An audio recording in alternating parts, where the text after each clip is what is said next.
In a world of constant change, Breaking News Hub brings you the stories that matter. Fast, accurate, and always ahead of the curve. This is BNH TV, where news breaks first. Subscribe now and never miss a headline. On March 17, 2025, the world watched as Rwanda announced a decisive and unexpected move. The announcement came during a press conference held by the Rwandan government, where Foreign Minister Olivier Nduhungirehe delivered the shocking news: the immediate severance of diplomatic ties with Belgium. This move was unprecedented and left many in the diplomatic community scrambling to understand the underlying causes. This decision sent shockwaves through the international community and signaled a significant deterioration in the already strained relationship between the two nations. News outlets around the world quickly picked up the story, highlighting the potential ramifications for international diplomacy. Rwandan authorities wasted no time in demanding that all Belgian diplomats leave the country within 48 hours. The sight of Belgian diplomats hurriedly packing their belongings and heading to the airport became a symbol of the sudden and severe nature of the diplomatic fallout. This abrupt expulsion underscored the severity of Rwanda's grievances and hinted at the depth of the rift that had formed. Government officials in Rwanda appeared resolute, emphasizing that their decision was final and non-negotiable. This dramatic turn of events was not entirely unforeseen. Analysts had been warning for months about the growing tensions between Rwanda and Belgium, noting a series of diplomatic spats and public disagreements. Tensions had been simmering for months, fueled by accusations and counter-accusations. Both nations had engaged in a war of words, each blaming the other for various political and economic issues. The Rwandan government, under the leadership of President Paul Kagame, cited a pattern of behavior by Belgium that it deemed unacceptable. Kagame, known for his strong stance on national sovereignty, made it clear that Rwanda would not tolerate any form of external interference. Citing neo-colonialism, historical grievances, and interference in Rwanda's internal affairs as primary motivators for the drastic action. The Rwandan government accused Belgium of attempting to exert undue influence over its political processes and economic policies. The international community, caught off guard by the swiftness of the rupture, looked on with a mixture of concern and apprehension. Diplomatic circles buzzed with speculation about the potential consequences of this break in relations. Many feared that this diplomatic row could further destabilize the already volatile Great Lakes region of Africa. The region, known for its complex political landscape and history of conflict, could ill afford another source of tension. The world waited with bated breath, eager to understand the full implications of Rwanda's decision and the potential for reconciliation between these two nations forever linked by a complex and often painful history. As analysts and diplomats worked to piece together the events leading up to the rupture, the future of Rwanda-Belgium relations remained uncertain, casting a long shadow over the international diplomatic landscape. At the heart of Rwanda's decision to cut ties with Belgium lies a deep-seated resentment over what it perceives as Belgium's continued adherence to a neo-colonialist attitude. This sentiment is not new. It has been simmering for decades, rooted in the painful history of colonial exploitation and the struggle for independence. Rwanda's leaders argue that Belgium's actions are reminiscent of a bygone era, when European powers dictated the fate of African nations without regard for their sovereignty or aspirations. Rwandan officials have repeatedly accused Belgium of treating their country as a subordinate entity, dictating terms and interfering in its internal affairs. This interference, they claim, extends beyond mere diplomatic relations and into the realms of economic and political control. The accusations are not just about past grievances, but also about present-day policies and actions that Rwanda believes are designed to keep it in a state of dependency. This perceived neo-colonialism, according to Rwanda, manifests in various ways, from economic policies that disadvantage Rwanda to political maneuvering that undermines its sovereignty. For instance, Rwanda points to trade agreements and foreign aid conditions that seem to favor Belgian interests over Rwandan development. They argue that these policies are a form of economic control designed to keep Rwanda reliant on Belgian support rather than fostering true independence and self-sufficiency. Rwanda argues that Belgium, despite its claims to the contrary, has never truly reckoned with its colonial past or relinquished its sense of entitlement to influence Rwandan affairs. This lack of accountability, they say, is evident in Belgium's reluctance to engage in meaningful dialogue about reparations or to acknowledge the full extent of the harm caused during the colonial period. Rwanda's leaders believe that without such a reckoning, true reconciliation and mutual respect cannot be achieved. "We will not tolerate any attempts to dictate our future or undermine our hard-won sovereignty," declared President Kagame in a fiery address to the nation.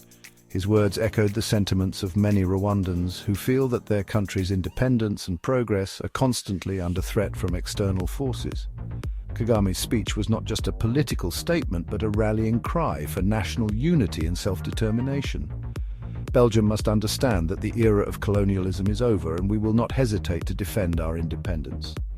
This declaration was a clear message to the international community that Rwanda is determined to chart its own course, free from the shadows of its colonial past.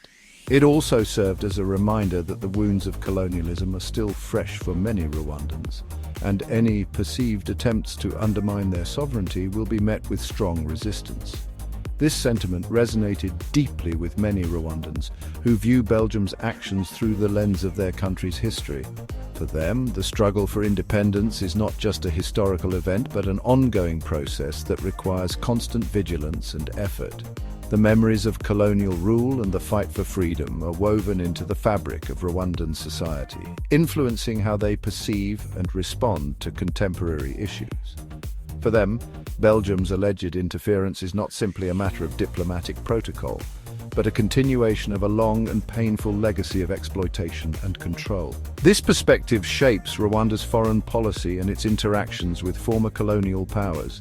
The desire for true independence and self-determination drives Rwanda's stance, making it clear that any attempts to reassert control or influence will be firmly resisted. The legacy of colonialism is a powerful force in shaping the nation's identity and its path forward. The seeds of the diplomatic crisis were sown months before the official severing of ties. In February 2025, Rwanda took the significant step of suspending all development cooperation with Belgium. This decision, while less dramatic than the eventual break in diplomatic relations, signaled a serious escalation in tensions.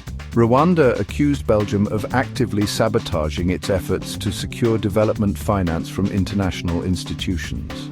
According to Rwandan officials, Belgium used its influence within these organizations to block or delay crucial funding for Rwandan development projects. Belgium's actions are not only hypocritical but also deeply damaging to our country's development prospects, stated a Rwandan government spokesperson at the time. They claim to support our progress, but their actions tell a different story. This suspension of development cooperation had immediate and tangible consequences. Several key projects in Rwanda, ranging from infrastructure development to healthcare initiatives, faced delays or cancellations due to the sudden funding shortfall. Central to Rwanda's grievances against Belgium are accusations of a deliberate misinformation campaign orchestrated to damage its reputation on the international stage. Rwanda claims that this campaign is not just a series of isolated incidents, but a coordinated effort to undermine its standing and influence globally.